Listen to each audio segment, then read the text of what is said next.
আসসালামু আলাইকুম রহমতুল্লাহ বারাকাতু। ফুলতলা প্রতিদিন থেকে আপনাদেরকে স্বাগত জানাই। আমি গাজী নুরুজ্জামান আসাদ।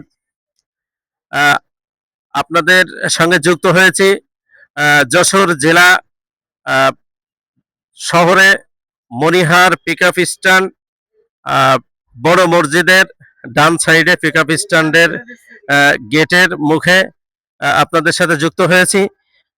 এবং আজকে জানেন যে আপনারা আজকে মে দিবস, মহান মে দিবস উপলক্ষে বিভিন্ন জায়গায় বিভিন্ন সংগঠন, আহ, শ্রমিক সংগঠন আজকে র্যালি র্যালি এবং বিভিন্ন আহ, সভা সমাবেশ অনুষ্ঠিত হচ্ছে সারা দেশব্যাপী। সেই আহ, তারই ধারাবাহিকতায় আজকে নির্যাতিত মোটর শ্রমিক একতা ঐক্য সমগ্র বাংলাদেশ নামক একটা প্ল্যাটফর্ম সারা বাংলাদেশে গড়ে উঠেছে। আজ তারই উদ্যোগে ঢাকা এই সংগঠনের কেন্দ্রীয় সভাপতি সাজ্জাদ ভাই, উনি আমাদের মাঝে উপস্থিত আছেন। প্রিয় দর্শক, আপনারা দেখছেন সাজ্জাদ ভাই উনি আমাদের মাঝে আছেন এবং এই সংগঠনেরই সাধারণ সম্পাদক সোহেল ভাই, উনি আমাদের মাঝে উপস্থিত আছেন এবং হিমায়তপুর শাখার সম্মানিত রাসেল ভাই আমাদের মাঝে উপস্থিত আছেন। যশোর জেলার সভাপতি আলমগীর ভাই আছেন। যশোর জেলার সাংগঠনিক সম্পাদক মিজান ভাই আছেন।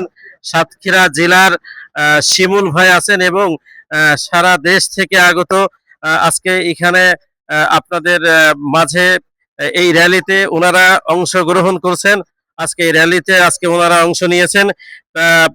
সর্বপ্রথম এই নির্যাতিত মোটর শ্রমিক একতা পক্ষ সমগ্র বাংলাদেশ এই সংগঠনের বা কেন্দ্রীয় নেতৃবৃন্দ আমাদের মাঝে উপস্থিত আছেন এবং আমরা এই সংগঠনের কেন্দ্রীয় সভাপতি সাজ্জাদ ভাইয়ের মুখে আমরা কিছু জানতে চাই। দর্শক, আসসালামু আলাইকুম।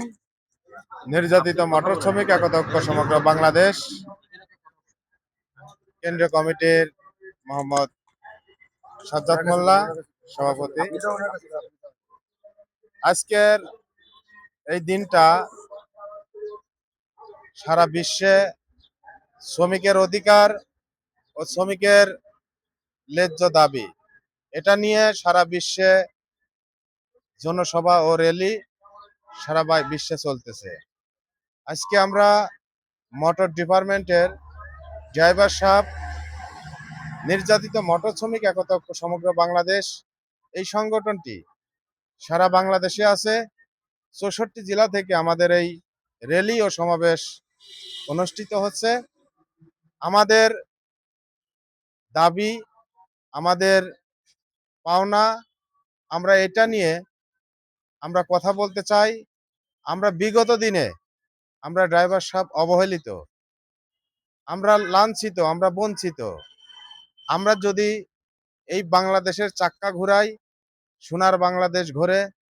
যদি ড্রাইভার সাহেব স্টারিং না ঘুরাই, সোনার বাংলাদেশ বন্ধ হয়ে যায়। আমরা তো সেবক, আমরা ড্রাইভার সাহেব। তাই সড়ক মহাসড়কে চলার পথে আমাদের কোনো নিরাপত্তা নাই। সড়ক মহাসড়কে ডাকাত ছিনতাইকারী আমাদেরকে রক্তাক্ত করে, আমাদেরকে গুম খুন করে, আমাদের দেখার মতো কোনো মানুষ নাই। আমরা মহাসড়কে টেকনাফ থেকে তেঁতুলিয়া চলি, আমাদের বাংলাদেশের রাজপথে সড়ক মহাসড়কে রেস্টের কোনো জায়গা নাই। একটা ড্রাইভার সাহেব সারা রাত গাড়ি চালায়, একটা জায়গা যে গাড়ি ব্রেক করে 2 ঘন্টা ঘুমাবে সেই জায়গাটা ড্রাইভার সাহেবদের নাই, নিরাপত্তা নাই।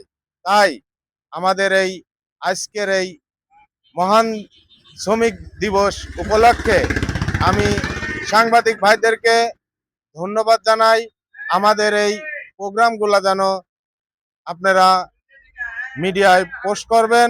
আমাদের যে কথা, আমাদের যে দাবি, এটা যেন যথাযথভাবে আমাদের বর্তমান প্রধানমন্ত্রী তারেক সাহেবের কাছে যেন চলে যায়। আমরা যে বিগত দিন ধরে নির্যাতন হয়রানি হয়ে আইছি, রাষ্ট্রীয় রাষ্ট্রীয় স্বীকৃতি থেকে আমরা বঞ্চিত হয়ে রয়েছি, এটা যেন আমাদেরকে একটু দৃষ্টি দেয়। কেন আমরা এত অবহেলিত হই সেটা যেন যথাযথভাবে আমাদের দিক একটু দেখে আমাদের অবশ্যই একটু খেয়াল করে। আর এই সংগঠন সারা বাংলাদেশ আছে, আমরা ড্রাইভার সাহেব সবাই একতাবদ্ধ আছি ইনশাল্লাহ। সুপ্রিয় দর্শক মন্ডলী, আপনারা শুনছিলেন যে এই সংগঠনের কেন্দ্রীয় সভাপতি সাজ্জাদ ভাই, উনি আপনাদের উদ্দেশ্যে বলছিলেন যে নির্যাতিত মোটর শ্রমিক একতা ঐক্য সমগ্র বাংলাদেশ ব্যাপী যে সংগঠনটি আছে, এই সংগঠনটি আসলে উনি বলেছেন যে আসলে এই শ্রমিকদের ন্যায্য অধিকার বা এই শ্রমিকদের পাশে দাঁড়া এই সংগঠনটি দাঁড়ান, এবং এটা সারা দেশব্যাপী উনি ছড়িয়ে দিতে চান, এবং সারা দেশের শ্রমিকদের ওনারা বলছেন সারা দেশের শ্রমিকদের আহ, আহ্বান জানাচ্ছেন এই সংগঠনে আহ, দলে দলে যোগ দিবার জন্য। যাক, এটা আমি নুরুজ্জামান আসাদ, ফুলতলা প্রতিদিনের পক্ষ থেকে আমি আপনাদেরকে ধন্যবাদ জানাই। আসসালামু আলাইকুম রহমতুল্লাহি আবরাকাতুহু।